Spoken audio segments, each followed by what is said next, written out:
No comments, no nothing other than very nice. It just, that word reminds me of Maleficus. And the Maleficus Maleficarum was actually the Latin name of a book called The Witch's Hammer. It was a book used by witch hunters. Well then, that's a little crazy, don't you think? Probably, but, Latin. Latin. Okay, number... What 4. was this? 4? 4. Mm-hmm. In one of the earliest tellings of Goldilocks, the Three Bears, Goldilocks isn't a cute little girl. Instead, she's a foul-mouthed old woman. I see. A foul-mouthed old woman? Probably the Italian version. I see. I mean, that's what it says on here. This is also on Drama Kids International. Okay. I was just letting thou know so you knew, where to check this all out at. Because, I'm a good person and I do research. Good girl, we're so proud. And fact number 5? The Hansel and Gretel is actually mistitled. It's Roland and Maybird. Now, what? My brain just melted. Yeah, the story Hansel and Gretel is actually mistitled. The Grimm brothers, Roland and Maybird, tells the story as we know it today. Okay. I see. Wow, So their names aren't Hansel and Gretel? No. So Dad's childhood just melted because now he no longer has Bugs Bunny in his head making sense when he says, Hansel? Right? Right. Good boy, Paul. Woo! I know, he's in your The cat attacks the dog for just being a dog. Well, I mean, what else do you do if you're a cat that doesn't like a dog? That's very stinky. But at least he's quiet about it, so he can stay. At least Brownie didn't growl like an old man. No, he saves that for you children, which is going to get him, rehomed. Oh, yeah. I'm going to throw him outside and wait for somebody to pick him up. Alrighty. So, are you ready to go back into the world of the Fae? Not that we left it with those weird facts. That was good, Krysta. Proud of you. Caitlin gave me the ideas. Well, it's a good idea. Okay. So, the Dullahan? The Dullahan. You're going to recognize it, probably. Mm-hmm. I recognize it already. The Dullahan is headless. Yes. And rides a horse.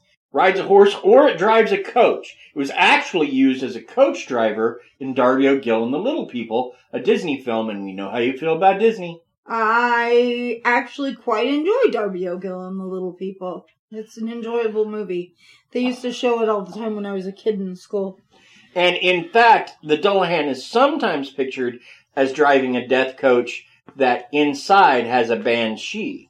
The banshee was in that movie as well, but not inside the coach. No, not inside the coach. The coach was depicted as the Leprechaun King's coach. But normally the Leprechaun had nothing to do with that coach. So they got some stuff right, and they got some stuff wrong, but they're Disney, and that's what they do.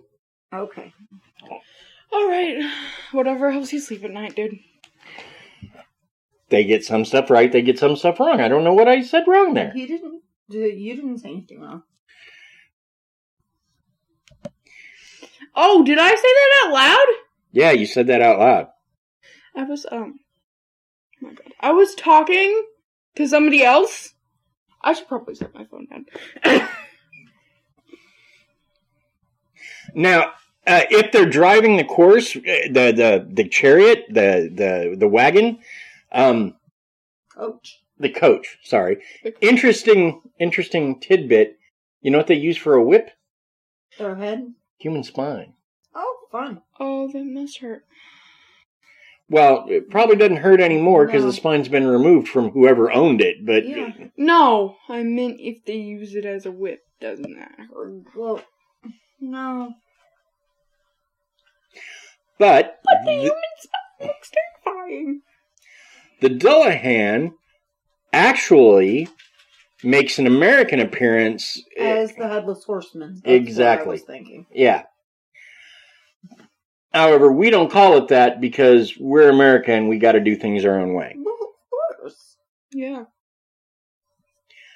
So that brings us to our next fellow, the Goblin. Goblin. Nice. First of all, if you watch the movie The Labyrinth, full of creatures called goblins, and it's actually fairly accurate because goblins have no one universal look. They have no one universal description. They're good and bad depending on the story you read.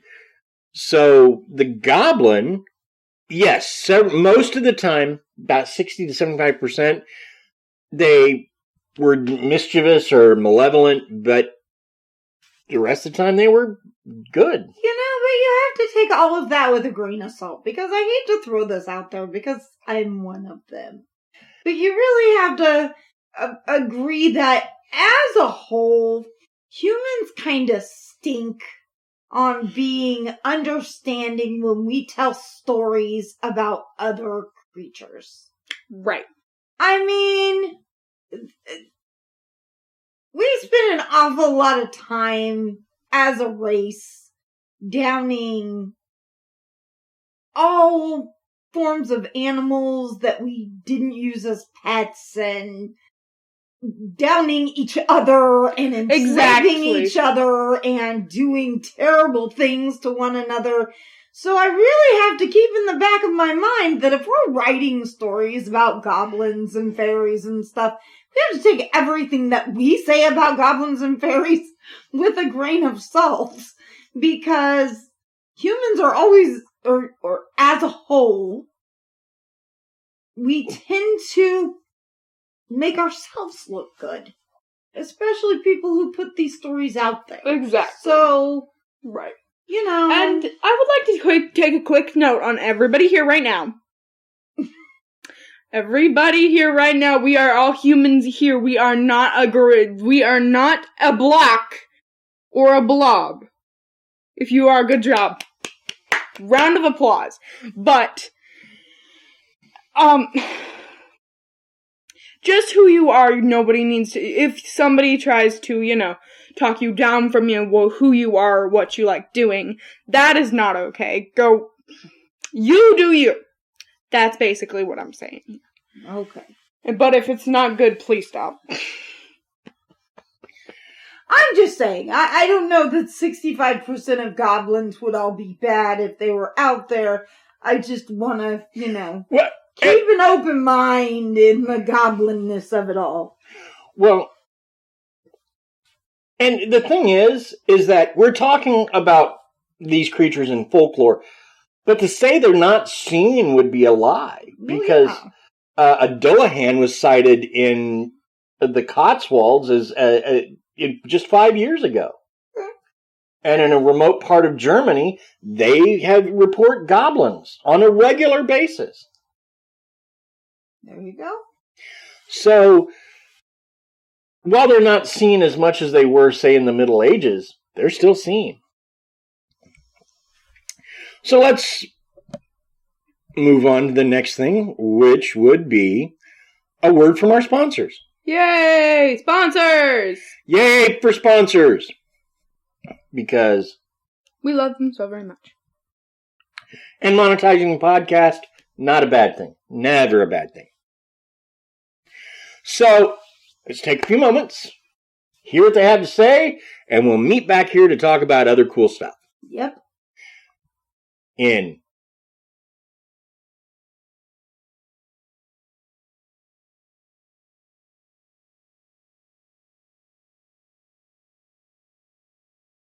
cool.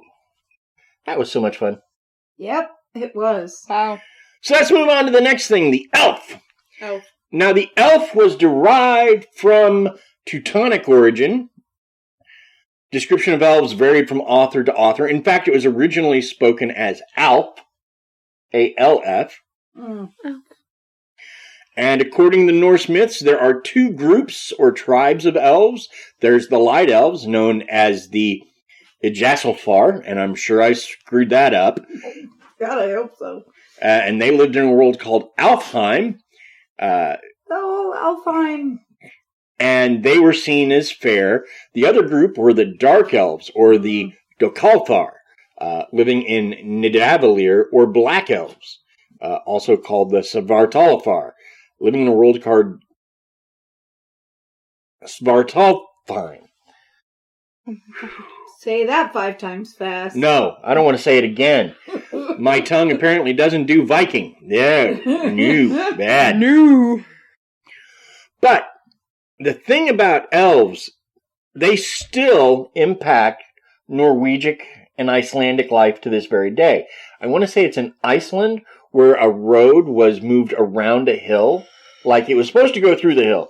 But they believed that elves lived in this hill. And so rather than misplace the elves, they agreed to move the road around the hill. Well, yeah.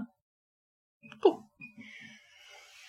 So, again, we talk about this like they're all fairy tales.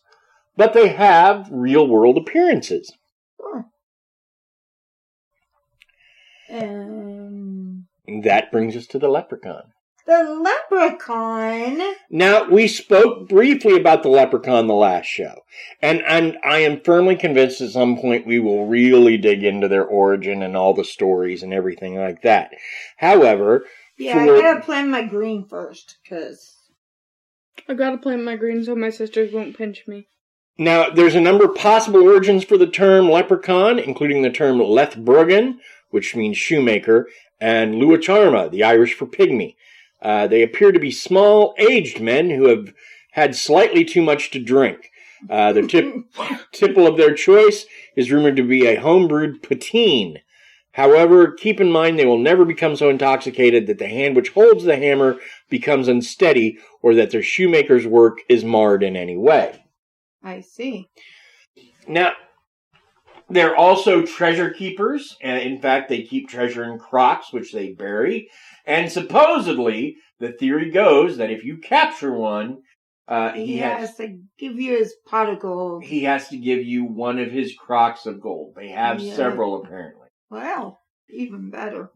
But in modern myths, they're written like genies, in that you have to be very specific in how you ask, or else they're tricksters. Right.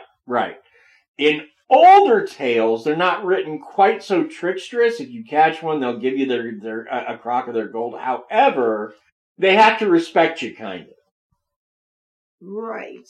Because there's a story about a drunk that catches a leprechaun king, and he's about to get his pot of gold, or so he thinks, and the leprechaun basically humiliates him.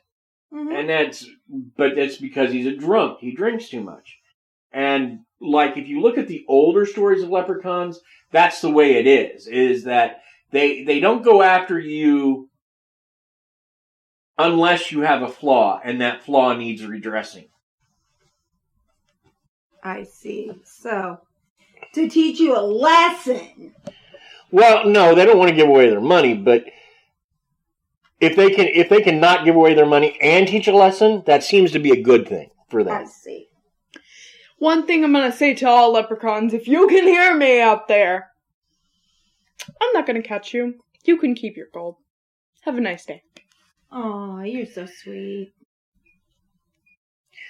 Now, leprechauns are another solitary fairy. They're not the trooping fairies. We covered brownies last time, but it's good to give them a mention again.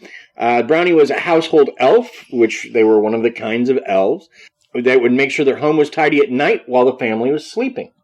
Okay.